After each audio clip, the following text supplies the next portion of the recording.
Welcome to today's Explainer. Get ready, because we're setting the stage for an absolutely massive clash at the New York, New Jersey Stadium. We're talking about the 2026 FIFA World Cup Final. It is the defending champions, Argentina, taking on a truly dominant Spanish side. The historical stakes, the tactical battles, the sheer star power. Man, it is all coming to a head right here. Let's get into it. So think about this. It has taken exactly 102 grueling tournament matches to get us right back to where we started the last World Cup cycle.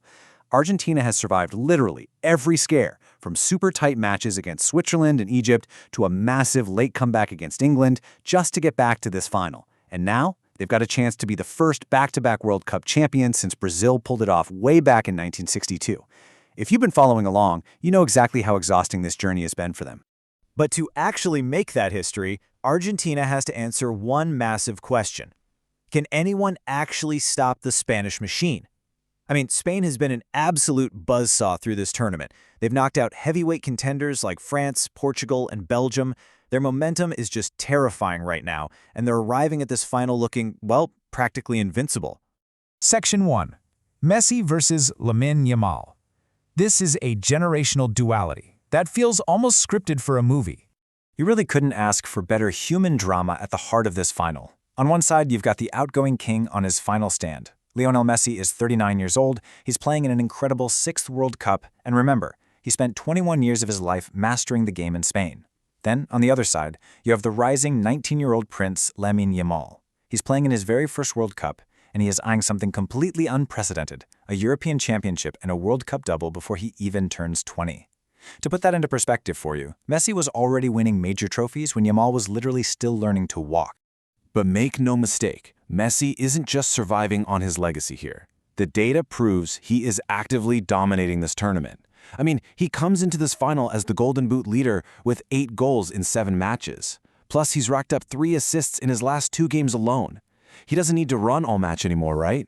His value comes from identifying the exact decisive moment, drawing in defenders and orchestrating these massive comebacks, just like he did to beat England 2-1 in the semifinal.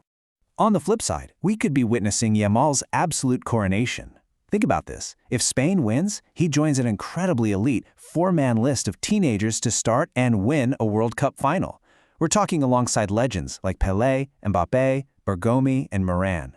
His ability to move inside, win fouls, and create these super dangerous overloads, that was exactly what broke down France in the semifinals. His agility and quick decision-making literally stretched defenses to their breaking point. Section 2. Unstoppable offense, immovable defense. Now we're zooming out to the team level for the ultimate collision of opposites. 37. That is Spain's current unbeaten streak. We're talking 28 wins and 9 draws, stretching all the way back to March 2024. That actually ties Italy's all-time record for the longest unbeaten streak in men's international soccer. It's just unparalleled structural dominance. But then you look over at Argentina and you get this terrifying counterstat, 19. That is how many goals Argentina has absolutely smashed into the net over their 7 matches. That's more than any other team in the entire tournament. They have this unwavering, completely lethal offensive engine. So, how do these two forces actually interact? Well, Spain's historic defense has recorded a staggering 6 clean sheets. They've conceded only 1 single goal in the entire tournament. Goalkeeper Unai Simon and a backline anchored by Laporte, plus Rodri dropping deep, they have absolutely smothered top-tier teams. I mean, they only allow an average of 1 shot on target per match. 1! They don't just beat you, they completely suffocate your offense.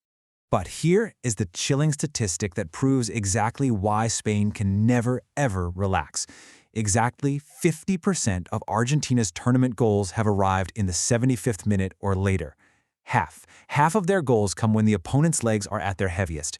They deliver these painful, late punches to the gut. They survive the difficult periods, and then, right when you think you're safe, they strike. This brings us to Section 3, the tactical midfield war. Forget the penalty boxes for a second. This final is going to be won or lost right in the center of the pitch. Let's walk through this tactical breakdown, because the philosophies here are distinctly opposite.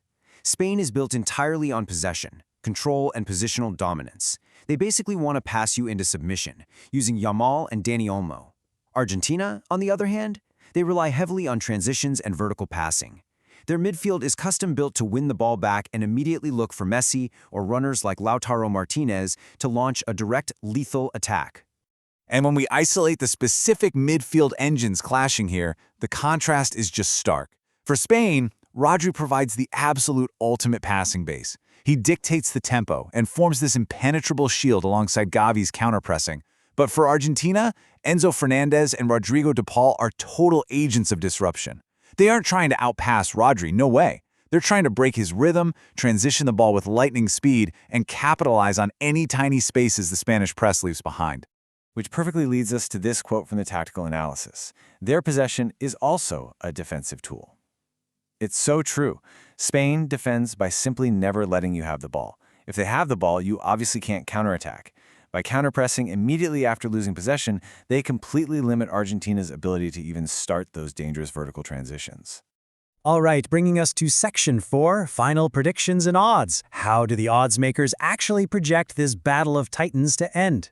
Looking at the current sportsbooks, they are slightly favoring the structural discipline of the Spanish machine. Spain sits at -154 to advance, while the reigning champions, Argentina, are at +134. The odds makers clearly respect Spain's historic unbeaten run and their crazy ability to control the pace of the game.